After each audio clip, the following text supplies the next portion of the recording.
2 Chronicles 21 and 22. Then Jehoshaphat rested with his ancestors and was buried with them in the city of David, and Jehoram, his son, succeeded him as king. Jehoram's brothers, the sons of Jehoshaphat, were Azariah, Jehiel, Zechariah, Azariahu, Michael, and Shephatiah. All these were sons of Jehoshaphat, king of Israel. Their father had given them many gifts of silver and gold and articles of value, as well as fortified cities in Judah. But he had given the kingdom to Jehoram, because he was his firstborn son. When Jehoram established himself firmly over his father's kingdom, he put all his brothers to the sword, along with some of the officials of Israel. Jehoram was 32 years old when he became king, and he reigned in Jerusalem 8 years. He followed the ways of the kings of Israel, as the house of Ahab had done, for he married a daughter of Ahab. He did evil in the eyes of the Lord. Nevertheless, because of the covenant the Lord had made with David, the Lord was not willing to destroy the house of David. He had promised to maintain a lamp for him and his descendants forever. In the time of Jehoram, Edom rebelled against Judah and set up its own king. So Jehoram went there with his officers and all his chariots.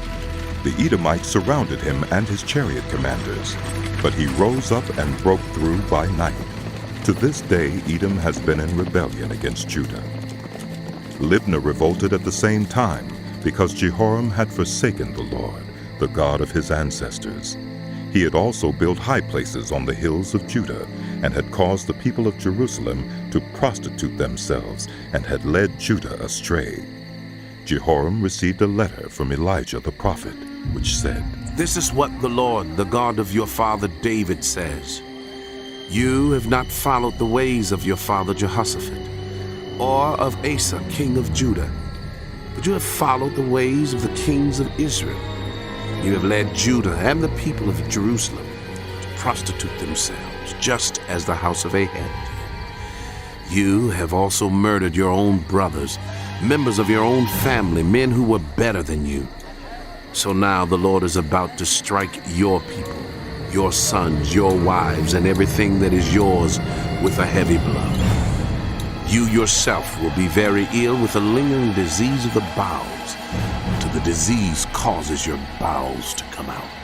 The Lord aroused against Jehoram the hostility of the Philistines and of the Arabs who lived near the Cushites. They attacked Judah, invaded it, and carried off all the goods found in the king's palace, together with his sons and wives.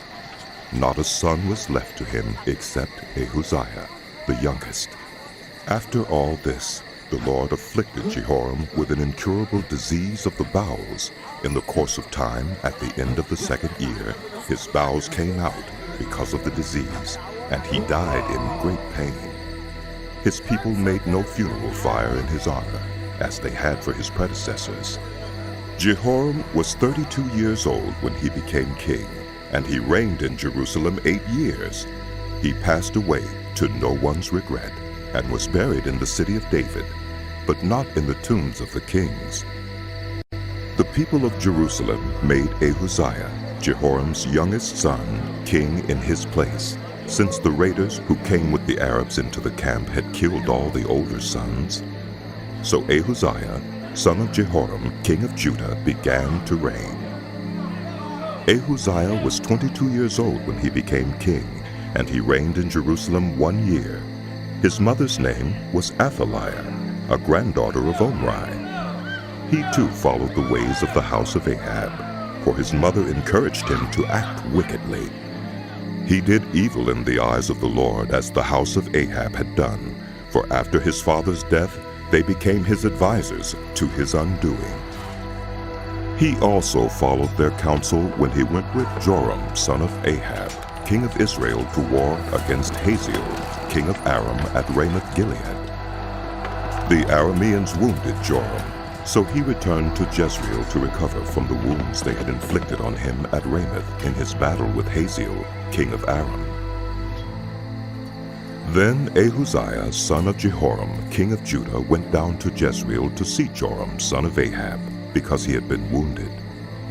Through Ahaziah's visit to Joram, God brought about Ahaziah's downfall. When Ahaziah arrived, he went out with Joram to meet Jehu, son of Nimshi, whom the Lord had anointed to destroy the house of Ahab.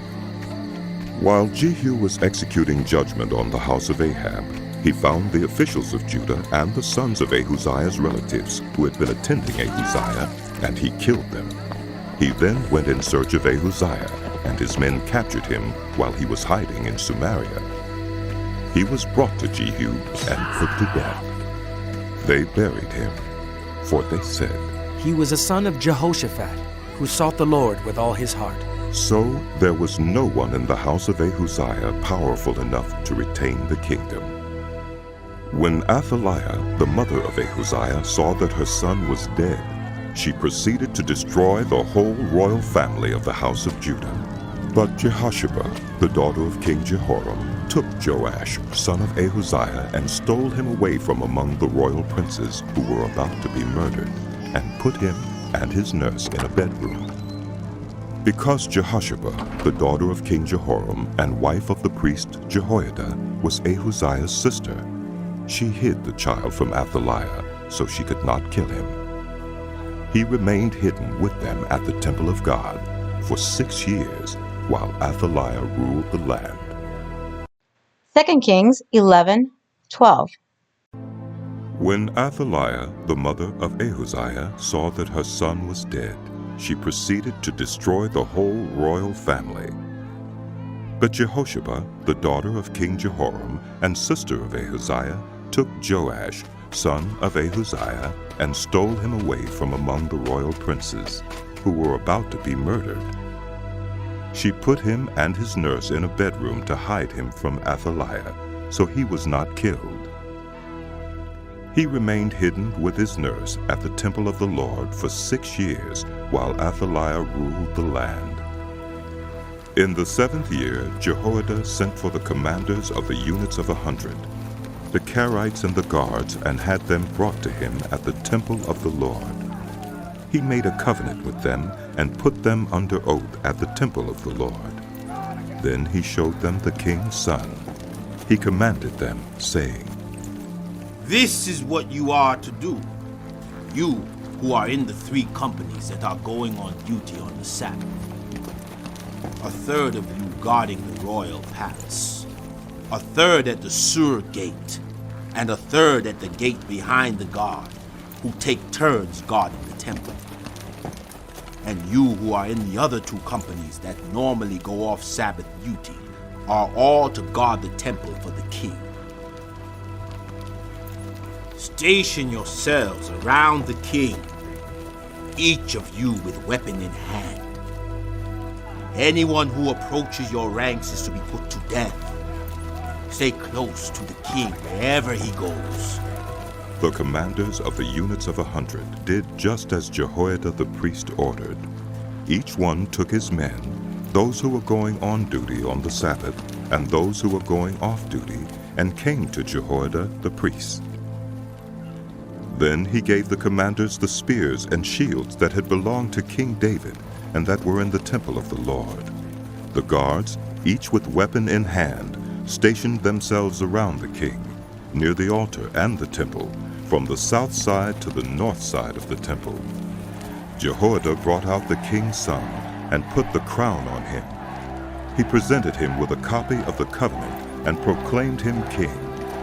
They anointed him, and the people clapped their hands and shouted, "Long live the king!" When Athaliah heard the noise made by the guards and the people, she went to the people at the temple of the Lord. She looked, and there was the king standing by the pillar, as the custom was. The officers and the trumpeters were beside the king, and all the people of the land were rejoicing and blowing trumpets. Then Athaliah tore her robes and called out, "Treason! Treason!" Jehoiada the priest ordered the commanders of units of 100, who were in charge of the troops, "Bring her out between the ranks, and put to the sword anyone who follows her." For the priest had said, "She must not be put to death in the temple of the Lord." So they seized her as she reached the place where the horses enter the palace grounds, and there she was put to death. Jehoiada then made a covenant between the Lord and the king and people, that they would be the Lord's people. He also made a covenant between the king and the people. All the people of the land went to the temple of Baal and tore it down. They smashed the altars and idols to pieces and killed Mattan, the priest of Baal, in front of the altars. Then Jehoiada the priest posted guards at the temple of the Lord. He took with him the commanders of hundreds, the Carites, the guards, and all the people of the land, and together they brought the king down from the temple of the Lord and went into the palace, entering by way of the gate of the guards. The king then took his place on the royal throne. All the people of the land rejoiced, and the city was calm, because Athaliah had been slain with the sword at the palace. Joash was 7 years old when he began to reign. In the 7th year of Jehu, Joash became king, and he reigned in Jerusalem 40 years. His mother's name was Zibiah. She was from Beersheba. Joash did what was right in the eyes of the Lord all the years Jehoiada the priest instructed him. The high places, however, were not removed. The people continued to offer sacrifices and burn incense there. Joash said to the priests, "Collect all the money that is brought as sacred offerings to the temple of the Lord, the money collected in the census, the money received from personal vows, and the money brought voluntarily to the temple. Let every priest receive the money from one of the treasurers. Then use it to repair whatever damage is found in the temple." But by the 23rd year of King Joash, the priests still had not repaired the temple. Therefore King Joash summoned Jehoiada the priest and the other priests and asked them, "Why aren't you repairing the damage done to the temple? Take no more money from your treasurers, but hand it over for repairing the temple." The priests agreed that they would not collect any more money from the people and that they would not repair the temple themselves. Jehoiada the priest took a chest and bored a hole in its lid. He placed it beside the altar on the right side as one enters the temple of the Lord. The priests who guarded the entrance put into the chest all the money that was brought to the temple of the Lord. Whenever they saw that there was a large amount of money in the chest, the royal secretary and the high priest came, counted the money that had been brought into the temple of the Lord, and put it into bags. When the amount had been determined, they gave the money to the men appointed to supervise the work on the temple. With it, they paid those who worked on the temple of the Lord, the carpenters and builders, the masons and stone cutters. They purchased timber and blocks of dressed stone for the repair of the temple of the Lord and met all the other expenses of restoring the temple. The money brought into the temple was not spent for making silver basins, wick trimmers, sprinkling bowls, trumpets, or any other articles of gold or silver for the temple of the Lord. It was paid to the workers, who used it to repair the temple. They did not require an accounting from those to whom they gave the money to pay the workers, because they acted with complete honesty. The money from the guilt offerings and sin offerings was not brought into the temple of the Lord. It belonged to the priests. About this time Hazael, king of Aram, went up and attacked Gath and captured it. Then he turned to attack Jerusalem. But Joash, king of Judah, took all the sacred objects dedicated by his predecessors, Jehoshaphat, Jehoram, and Ahaziah, the kings of Judah, and the gifts he himself had dedicated, and all the gold found in the treasuries of the temple of the Lord, and of the royal palace, and he sent them to Hazael, king of Aram, who then withdrew from Jerusalem. As for the other events of the reign of Joash, and all he did, are they not written in the book of the annals of the kings of Judah? His officials conspired against him and assassinated him at Beth Millo, on the road down to Silla. The officials who murdered him were Jozabad, son of Shimeath, and Jehozabad, son of Shomer. He died and was buried with his ancestors in the city of David, and Amaziah his son succeeded him as king.